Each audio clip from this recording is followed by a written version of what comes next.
បាទសួស្តីដល់បងប្អូនទាំងអស់គ្នាបាទតាក់ទងនឹងស្រូវថោកគឺរឿងគឺយើងពិបាកនិយាយមែនទេដោយសារតែបញ្ហារឿងសេដ្ឋកិច្ចតាក់ទងនឹងរឿងសង្គ្រាមផងសេដ្ឋកិច្ចរបស់ប្រទេសយើងផង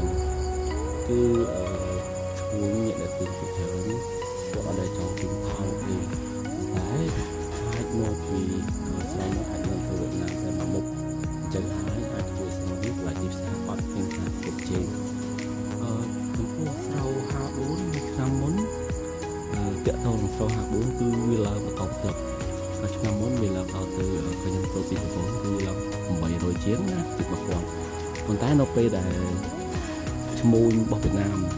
គឺដំបូងដៃបែបនេះគឺរបស់វៀតណាមទិញមុនគេដល់ពេលបន្តមកទៀតបានចាប់ដើមដល់ឈ្មោះមកខ្មែរយើងចាប់ដើមតក់ទិញអញ្ចឹងហើយធ្វើស្រូវនោះដំបូងដៃឡើយគឺវាថោកចឹងហើយបន្តមកទៀតហើយនឹងឡើងបន្តទៅនៅពេលដែលឈ្មោះខ្មែរចាប់ដើមដេញជើងគ្នាទិញ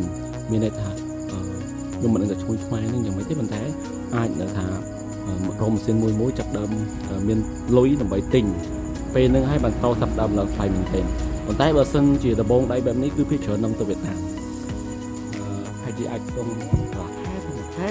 បានឈ្មោះខ្មែរបើដៃទិញពេលនេះគឺស្ទើរឡើង